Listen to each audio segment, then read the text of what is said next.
வணக்கம் அன்பு நண்பர்களே, அவசிய செய்திகளின் இன்றைய செய்தி தொகுப்பை உங்களுக்கு வழங்குவது உங்கள் அன்பிற்குரிய தொகுப்பாளினி நான் ஜனனி கணேசன். இன்றைய முக்கிய செய்திகளின் தொகுப்பை பார்க்கலாம். என் மீது ஏதாவது கோபம் இருந்தால் மன்னித்துக் கொள்ளுங்கள். தந்தையிடம் மன்னிப்பு கேட்பது ஒரு பெரிதல்ல என தந்தையிடம் மன்னிப்பு கோரிய பாமக தலைவர் அன்புமணி, நாம் இணைந்து செயல்பட வேண்டும், வேற்றுமைகள் இருக்கக்கூடாது, நமக்குள்ள எந்த பதிவும் போட வேண்டாம், திமுகவை எதிர்த்து பதிவுகளை போட வேண்டும், திமுக அரசின் நாட்கள் எண்ணப்படுகின்றன, ஆட்சி முடிவதற்கான கவுண்டவுன் துவங்கி உள்ளது என கட்சியினரிடம் கூறினார். பாமக பொதுச் செயலாளராக இருந்த வடிவேல் ராவணன் நீக்கம் செய்யப்பட்டு புதிய செயலாளராக முரளி சங்கரை பாமக நிறுவனர் ராமதாஸ் அறிவித்துள்ளார். மோதல் போக்கைய கட்சியின் நிறுவனர் ராமதாஸ் கைவிடுவதாக தெரியவில்லை. அடுத்த ஆண்டு தமிழக சட்டசபை தேர்தலில் வெற்றி பெற்று அதிமுக பொதுச் செயலாளர் பழனிசாமி தலைமையில் பாஜக கூட்டணி ஆட்சி அமையும் என பாஜக மாநில தலைவர் நயினார் நாகேந்திரன் தெரிவித்தார். ஆட்சியில் பங்கு குறித்து அதிமுக இதுவரை எதுவும் வெளிப்படையாக கூறவில்லை என்பது கூடுதல் தகவல்.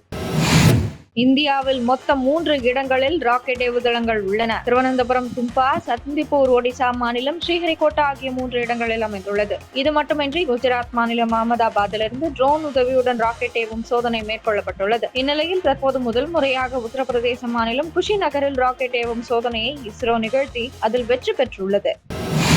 ஷாங்காய் ஒத்துழைப்பு அமைப்பு மாநாட்டில் பங்கேற்க மத்திய பாதுகாப்புத்துறை அமைச்சர் ராஜ்நாத் சிங் சீனா செல்ல உள்ளதாக தகவல் வெளியாகியுள்ளது. SCO எனப்படும் ஷாங்காய் ஒத்துழைப்பு அமைப்பின் மாநாடு சீனாவில் நடைபெற உள்ளது. இந்த அமைப்பில் இந்தியாவும் உறுப்பினராக உள்ளது. இந்த அமைப்பின் மாநாடு இந்த மாத இறுதியில் சீனாவின் குவிங்டாக் நகரில் நடைபெற உள்ளது. இதில் பங்கேற்கும்படி மத்திய பாதுகாப்புத்துறை அமைச்சர் ராஜ்நாத் சிங்கிற்கு அழைப்பு வந்துள்ளது. இதனை ஏற்று ராஜ்நாத் சீனா செல்வார் என எதிர்பார்க்கப்படுகிறது. கல்வானில் இந்தியா சீனா வீரர்களுக்கு இடையே நடந்த மோதலுக்கு பிறகு ராஜ்நாத் சிங் சீனா செல்வது இதுவே முதல் முறையாகும். இந்த மோதலுக்கு பிறகு நிலைமையை சரி செய்ய இரு நாட்டு உயர் அதிகாரிகளும் பேச்சுவார்த்தை நடத்தியுள்ளனர்.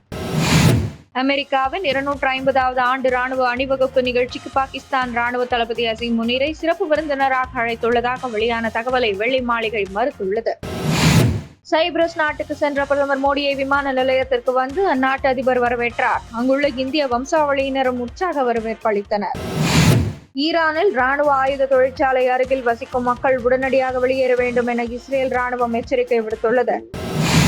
இஸ்ரேலுக்கு எதிராக போரிட்டு வரும் ஈரானில் இன்டர்நெட் சேவைக்கு அந்நாட்டு அரசு தடை விதித்துள்ள நிலையில் ஈரானில் அரசின் தடையை மீறி இன்டர்நெட் சேவையை வழங்கும் விதமாக தொழிலதிபர் எலான் மஸ்க் தனது ஸ்டார்லிங்க் இன்டர்நெட் சேவை வழங்கப்பட்டுள்ளதாக அறிவித்துள்ளார். சேட்டலைட் மூலம் வழங்கப்படும் இந்த இன்டர்நெட் சேவையை அரசின் தடையை மீறி ஈரான் நாட்டு மக்களால் பயன்படுத்த முடியும். எலான் மஸ்கின் இந்த செயலால் ஈரான் அரசு அதிர்ச்சி அடைந்துள்ளது. ஃபோர்ப்ஸ் இதழின் உலக கோடீஸ்வரர்கள் பட்டியலில் 2ஆம் இடத்தில் இருந்த அமேசான் நிறுவனர் ஜெஃப் பெசோஸ் 3வது இடத்திற்கு தள்ளப்பட்டார். ஆரக்கிள் நிறுவனத்தின் இணை நிறுவனர் 2ஆம் இடத்திலும் எக்ஸ் உரிமையாளர் எலான் மஸ்க் முதலிடத்திலும் உள்ளனர். இத்துடன் இன்றைய முக்கிய செய்திகள் நிறைவடைந்தன. மேலும் பல முக்கிய செய்திகளுடன் நாளை காலை 8 மணிக்கு உங்களை சந்திக்கிறேன். மறக்காமல் சேனலை சப்ஸ்கிரைப் செய்வதுடன் அனைவருடனும் பகிருங்கள். நன்றி, வணக்கம், ஜெய் ஹிந்த்.